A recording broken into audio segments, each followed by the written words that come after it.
एकलव्य की कथा। यह महाभारत काल की बात है, जब भारत के एक जंगल में एकलव्य नाम का एक बालक अपने माता पिता के साथ रहता था।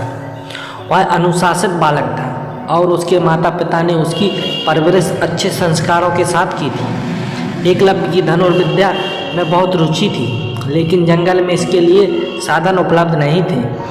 इसलिए वह गुरु द्रोणाचार्य से धनुर्विद्या सीखना चाहता था। गुरु द्रोणाचार्य उन दिनों राजकुमारों अर्थात पांडव और कौरवों को धनुर्विद्या सिखा रहे थे और उन्होंने भीष्म पितामह को वचन दिया था कि वह राजकुमारों के अलावा किसी को भी धनुर्विद्या का ज्ञान नहीं देंगे। जब एकलव्य अपना निवेदन लेकर गुरु द्रोणाचार्य के पास आया तो उन्होंने उसे अपनी व्यवस्था बताकर वापस भेज दिया। इस पर एकलव्य बहुत दुखी हुआ, लेकिन उसने यह प्रण लिया कि वह द्रोणाचार्य को ही अपना गुरु बनाएगा। शारीरिक रूप से गुरु की अनुपस्थिति के चलते उसने उनकी मिट्टी की मूर्ति बनाई और उसके सामने तीर कमान चलाने का अभ्यास करने लगा। देखते ही देखते वह एक उम्दा धनुर्धारी बन गया। एक दिन की बात है, जब गुरु द्रोणाचार्य अपने शिष्यों के साथ धनुर्विद्या का अभ्यास करने जंगल की ओर आए। उनके साथ एक कुत्ता भी था। उस समय एकलव्य भी जंगल में धनुर्विद्या का अभ्यास कर रहा था।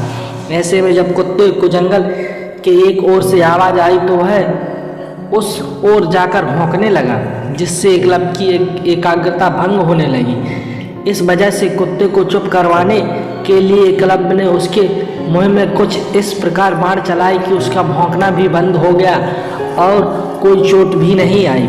कुत्ता वापस द्रोणाचार्य के पास भाग आया। जब उन्होंने कुत्ते को देखा तो उन्हें अपनी आंखों पर विश्वास नहीं हुआ और उन्होंने सोचा कि इतना अच्छा धनुर्धारी कौन है जिसे धनुष बाण की ऐसी विद्या आती है। जब उन्होंने जाकर देखा तो उनके सामने हाथ में धनुष लिए एकलव्य खड़ा था। अपने गुरु को देखकर एकलव्य ने उन्हें प्रणाम किया। द्रोणाचार्य ने उससे पूछा कि उसने यह विद्या किससे सीखी, तो एकलव्य ने बताया कि वह किस प्रकार उनकी मूर्ति के सामने प्रतिदिन अभ्यास करता है। यह सुनकर द्रोणाचार्य आश्चर्यचकित हुए। दरअसल गुरु द्रोणाचार्य ने अर्जुन को वचन दिया था कि उससे बेहतर धनुर्धारी कोई नहीं होगा, लेकिन एकलव्य की विद्या उसके इस वचन में बाधा बन रही थी। ऐसे में उन्हें एक युक्ति सूझी।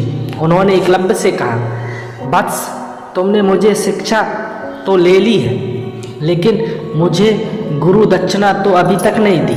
आदेश करें गुरुवर, आपको दक्षिणा में क्या चाहिए? एकलव्य ने कहा। एकलव्य की बात का जवाब देते हुए द्रोणाचार्य ने कहा कि गुरु दक्षिणा में मुझे तुम्हारे दाहिने हाथ का अंगूठा चाहिए। यह सुनकर एकलव्य ने तुरंत अपनी कृपाण निकाली और अपना अंगूठा काटकर गुरु द्रोणाचार्य के चरणों में रख दिया। इस घटना की वजह से एकलव्य का नाम एक आदर्श शिष्य के रूप में आज भी याद किया जाता है।